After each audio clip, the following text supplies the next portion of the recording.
Whoa, geez, thanks, David. I realized I should have had mute on when I ripped the paper, so apologies for interfering there. But this is a lovely, lovely gift, and it is so the building, the piece of it, the building piece is so much more meaningful than a finished product. So it's going to make me happy for a long, long, long time to come. And as David pointed out, I often use the phases of the building as a metaphor for what's happening in the environment at CAMH, what's really going on inside. So it'll be so much fun to watch this. So first of all, thank you, David, for being the MC here. And I'm going to just put this down for a minute. Thank you. We have a trusty helper here, the trusty Jeffrey, to help me with the picture. So I'll put that down a minute. And so first of all, thanks again, David, for the MC activities, which were definitely up to expectations. Thank you to everybody who organized this, and certainly for all of you who spoke on my behalf. What a wonderful send off. The pictures at the beginning, I do have a pretty good memory, and I remember events like that, but it definitely brought back some that I hadn't recalled, and I do, on some level, definitely enjoy the commentary on the chat about the hairstyles, the necklaces, and the scarves, and who wouldn't like a comment that suggests that you look like you're getting younger. Whew.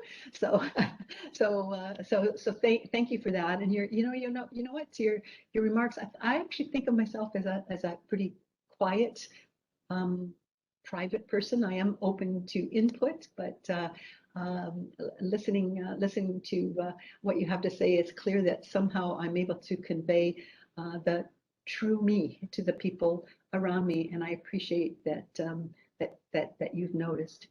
I myself have so many incredible memories of being at CAMH. Many of you have heard the story of the very first encounter with a patient who left me after a brief conversation with a not so pleasant name. A couple of you were with me when I had my first visits to the Don jail, and the individuals who were in the mental health area hollered out to me when they found out who I was, that they were from CAMH too. The notes that I've gotten from the family members of the people that we've cared for, our patients, have been incredible. But the one that stands out in my mind very early on is a mother whose son died by suicide, who wrote me a note to explain that I might not understand what the real signs of impending suicide were, and she gave me one of my first intense lessons of paying attention and dedicating myself to this environment and to the people that we serve.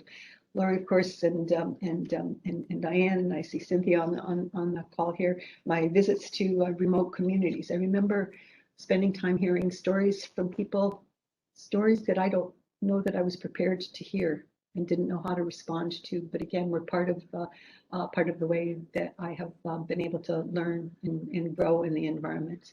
I remember my shock and surprise at the board meeting where we had the presentation from the Black Health Alliance, thinking that we were doing a good job, and being struck by how blind in some ways I had been to some of the challenges that are faced by people across our environment, people that we should be serving, and got some incredible ways to push that forward and to learn how we can do better in that area. My gosh, it's a real highlight of these years has been the ability to develop relationships with our union leaders, and to understand that what we're really about is creating a safe environment, that we're on the same team, that we were able to work together to advance health and safety at the organization. I could I could really go on and on. A couple of other really ones that always made me smile was I remember a community meeting where we were getting advice about something from community members, and in the room, which was the spiritual care space, what on the one side were a number of members of the local police, all dressed in their uniforms, and sort of sitting next to them, chatting with them, were bartenders from the Drake. So we have a real spectrum of stakeholders who are interested in what happens to CAMH. Of course, some of you have pointed out my visits to various areas of the organization, the clinical units, but also the variety of areas that help this place go strong. And I always wanted to and appreciated the stories, not just of the good, but some of the bad as well. And the thing that always struck me was the pride with which people were able to tell me their stories of what they did to get somebody better, to help somebody else. So yes, the parties, the long service teas, the forensic summer of 2019, and my gosh, how could a leader not be proud at the way the entire organization has pulled together to work through this pandemic? So much stuff, stuff to talk about, and I would say that you're probably all familiar with the aphorism that is often used in times like this. People will write a message and say, I'm telling you, or I'm doing this with mixed emotions, or my announcement, or my feelings. But while it's definitely true that I'm going to miss everybody here, my emotions at this point only include positive ones. I have only positive feelings about my tenure at CAMH. I have the most incredible joy and gratitude at my good fortune of having met and worked for and learned from such amazing people. I have so much pride for what we've accomplished together, but I also have just a truckload of excitement for where you as individuals or as an entire organization will go next. Somebody should stop me if I'm talking too long, by the way, or just somebody put up a hand or make a noise. But I wanted to talk a little bit, just a tiny bit about leadership, and I think that it was Diane who talked about everybody being leaders, and I'm a very strong believer in leadership from where you stand, and when I think about leadership, I think about the fact that I've given like literally dozens, probably hundreds of presentations about the topic of leadership, and they most often have a framework about lessons that I've learned from my own mentors.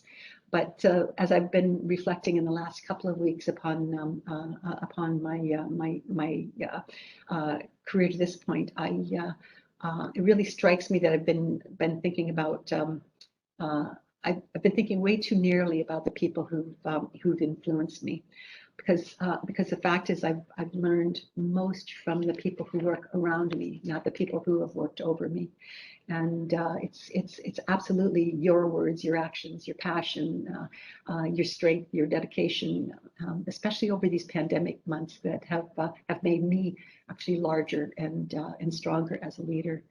And it was very evocative to hear some of these words used by you, because they're the things that are important to me. And I can tell you that because of you, I've actually become a more curious person, a more creative person. I've definitely become more courageous, and because of you and a special role that's played by each of you, I've actually become more whole, more wholehearted, and I can tell you I'm able to hold and carry these million memories that we've had together, because I have become a more open and generous person. Time for thank yous. It's absolutely impossible to thank everybody here individually this afternoon. But I know when I leave you, I'm leaving you with a team of extremely capable CAMH executive leaders, and as I said before, my expectation is that you all continue down that line of being leaders in your area, leaders by virtue of your experience, your position, your personal charisma, way more than the title that you hold. So as I said, I can't say the names of everybody that needs to be thanked here, but I will mention one individual by name because I think that individual represents the best in all of us, and it's someone who does so much behind the scenes, someone who's in fact the true definition of an unsung hero at CAMH. Unique, smart, capable, and experienced individual who's always there for us. Somebody for whom no task is too trivial or too big, too easy or too hard, and for sure somebody who has zero reluctance for speaking truth to power. And it's a person you've already heard from, who's been by my side for nearly a quarter of a century, encouraging and supporting me. So a big, heartfelt, and totally loving thank you to the inimitable Anna Chow, who's been here for me, and actually quite simply for all of us. But I'm going to leave you with a very specific thought about this, about Anna, and bring all of you into this in what I think is a special way. I believe actually in my heart, in my soul, that Anna and I were brought together for our work at CAMH.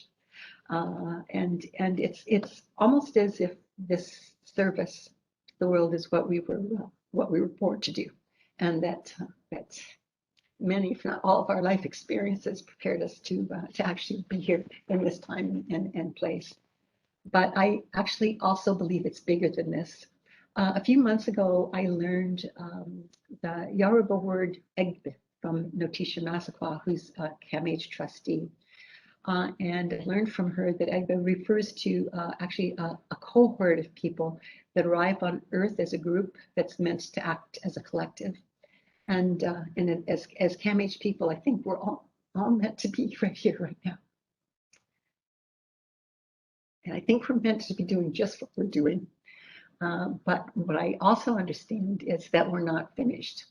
And in that context of Egba, Notisha explained to me that if the cohort doesn't get the job done, that means they all have to come back again in another life, in another incarnation to finish it. So I wanted to reassure you that even though we're not finished, and while I won't be here as president and CEO, I absolutely pledge to you that I'm gonna hold my dedication to the cause of mental health very close to me, and I'll carry it with me to ensure that our particular IGBA actually persists and prevails. Thank you.